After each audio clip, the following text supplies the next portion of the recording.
विमल बहुत परेशान था। उसे समझ में नहीं आ रहा था कि वो इस परिस्थिति से कैसे निपटे। वो अपनी माँ को बहुत चाहता था, किंतु उसकी पत्नी और उसके बच्चे उसकी माँ से बहुत दूर भागते थे, क्योंकि उसकी माँ की एक आँख नहीं थी। साथ ही उसकी कमर भी 90 अंश पर झुकी थी। वैसे वह अपना काम सब खुद कर लेती है, किंतु फिर भी वो उसकी पत्नी और बच्चों के लिए हमेशा खटकती है। दादी, आप ऊपर के कमरे में जाओ, मेरे दोस्त आ रहे हैं, विमल के बेटे अखिल ने बड़े बेरुखी से कहा। पर बेटा, मैं तो यहाँ बहुत दूर बैठी हूँ, विमल की माँ ने प्यार से कहा। नहीं, आप उनके सामने मत रहो, वो मुझे चिढ़ाते हैं, अखिल ने जोर से डांटते हुए कहा। क्या हुआ अखिल, क्यों चिल्ला रहे हो? विमल की पत्नी कामिनी ने किचन से ही आवाज़ लगाई। देखो न माँ, ये दादी यहीं ड्राइंग रूम में बैठी है और मेरे दोस्त आ रहे हैं, अखिल ने शिकायत भरे लहजे में कहा। माँ जी, आप ऊपर चली जाओ, क्यों हम लोगों को लजवाती हो? कामनी ने बेटे का पक्ष लेते हुए कहा। बेचारी सरस्वती चुपचाप उठकर जीने के सहारे ऊपर जाने लगी। कमर झुकी होने के कारण उन्हें ऊपर चढ़ने में बहुत परेशानी हो रही थी, किंतु वो पूरी ताकत से ऊपर के एक अकेले कोने वाले कमरे में जाकर बैठ गई। विमल बाजू के कमरे से सब सुन रहा था। उसे कष्ट हो रहा था कि उसकी माँ को अपमानित होना पड़ रहा है, किंतु वो असहाय था। अगर वो कुछ कहता है तो पत्नी और बच्चे उसका विरोध करने लगते हैं। दूसरे उनके तर्क भी सही लगते हैं।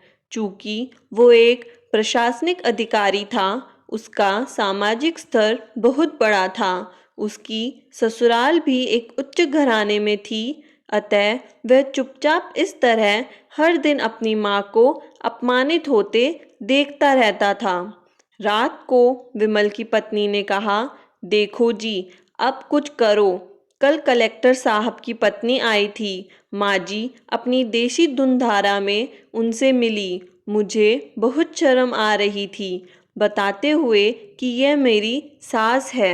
मैंने कह दिया कि दूर की रिश्तेदार है, इलाज कराने आई है। विमल को रोना आ गया, किंतु फिर भी वह चुप रहा। उसे समझ में नहीं आ रहा था कि वो क्या करे। अपने बेटे की मन स्थिति को सरस्वती अच्छी तरह से जानती थी और बेटे को कोई कष्ट ना हो, इसलिए वो हर बात को चुपचाप सह लेती थी। विमल बहुत उदास रहने लगा। एक तरफ परिवार और सामाजिक स्तर पर जीने की प्रतिबद्धता थी, तो दूसरी ओर माँ। आखिर माँ से अपने बेटे की यह हालत नहीं देखी गई। एक दिन उसने अपने बेटे से कहा, विमल, बहुत दिन हो गए हैं, मैं अपने गांव जाना चाहती हूँ, मुझे वहाँ पहुँचा दो, मेरा यहाँ मन नहीं लग रहा। किंतु माँ, वहाँ तो कोई नहीं है, तुम्हारी देखभाल कौन करेगा? विमल ने आश्चर्य से पूछा। अरे, सब गांव वाले तो हैं, और वो तुम्हारे मामा जी तो उसी गांव में रहते हैं, और फिर हम सारी व्यवस्थाएं कर आएंगे ना। कामिनी को तो जैसे मन की मुराद मिल गई हो। हाँ बेटा, बहू सही कह रही है, सरस्वती ने लंबी सांस लेते हुए कहा। विमल जानता था कि गांव में माँ की देखभाल करने वाला कोई नहीं है, लेकिन अपनी पत्नी की जिद के कारण वह अपनी माँ को गांव छोड़ने पर विवश हो गया। माँ को गांव छोड़कर आते वक्त उसे रोना आ रहा था, तभी अपनी बेबसी पर गुस्सा भी आ रहा था, किंतु परिवार, पत्नी और समाज ने उसके इन मनोभावों को दबा दिया और वो सुकून सा महसूस करने लगा। कुछ दिनों के बाद उसके चाचा, जो अमेरिका में रहते थे, आने वाले थे। जब विमल बहुत छोटा था, उसके पिता जीवित थे तब वो भारत आए थे और उसके बाद वो अब भारत आने वाले थे। पूरा परिवार और आस पड़ोस बहुत उत्साहित था। अमेरिका से विमल के डॉक्टर चाचा आ रहे थे। डॉक्टर रमेश ने जैसे ही घर में कदम रखा, सबने मिलकर बहुत उत्साह से उनका स्वागत किया।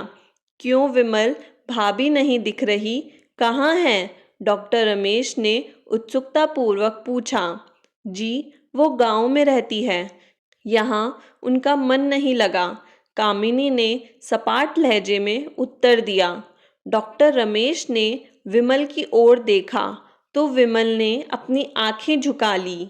डॉक्टर रमेश सब समझ गए।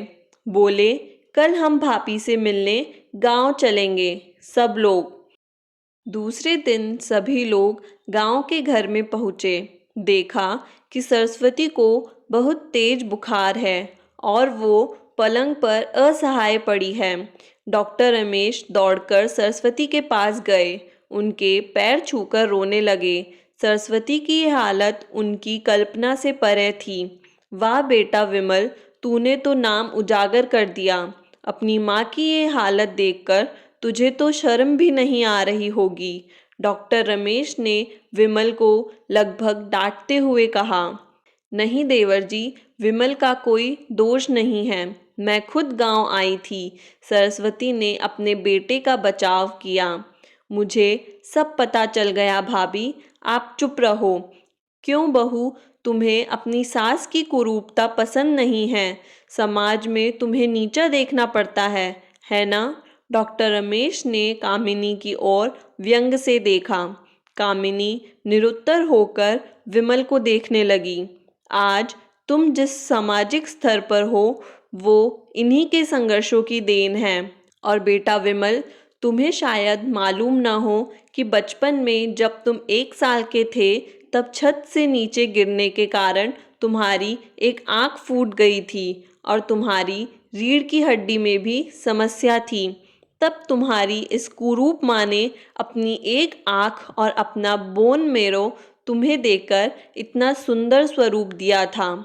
कामिनी बेटा, इतने सालों तक संघर्ष करके बेटे को प्रशासनिक अधिकारी बनाने वाली इस संघर्षशील औरत की तुम लोगों ने यह दशा कर दी। तुम्हें ईश्वर कभी माफ नहीं करेगा। डॉक्टर रमेश की आंखों से अश्रु जलधारा बह रही थी। अब भाभी, आप मेरे साथ अमेरिका जाएंगी, यहाँ इन स्वार्थी लोगों के बीच नहीं रहेंगी। डॉक्टर रमेश ने सरस्वती से कहा। विमल को तो काटो तो खून नहीं था। डॉक्टर रमेश जो उसके चाचा थे, उन्होंने जो राज बताया उसके बाद तो विमल को यही लग रहा था कि उससे ज़्यादा पापी इंसान इस दुनिया में कोई और है ही नहीं। वह दौड़ता गया और माँ सरस्वती के कंधों से लिपट गया। माँ, मेरा अपराध अक्षम्य है। मैं जानबूझकर चुप्पी साधे रहा, आपका अपमान करवाता रहा। अब सिर्फ आप ही उस घर में मेरे साथ रहेंगी और कोई नहीं। विमल ने आग्नेय दृष्टि से अपनी पत्नी और बच्चों को देखा। कामिनी को भी बहुत पश्चाताप हो रहा था, किंतु उसकी हिम्मत नहीं हो रही थी कि वो सरस्वती से आंखें मिलाए। सरस्वती ने कामिनी की मन स्थिति को समझकर उसको पुचकारते हुए अपने पास बुलाया और विमल को डांटते हुए कहा, खबरदार, जो मेरी बहू को मुझसे अलग करने की कोशिश की तो तुझे ही घर से बाहर निकाल दूंगी। कामिनी और बच्चों ने सरस्वती के पैर पड़ते हुए अपने व्यवहार पर माफ़ी मांगी और माँ के हृदय ने सबको माफ़ कर दिया। अगर ये कहानी अच्छी लगी हो तो लाइक का बटन दबाएं और प्रेम से कहिए जय श्री राधे।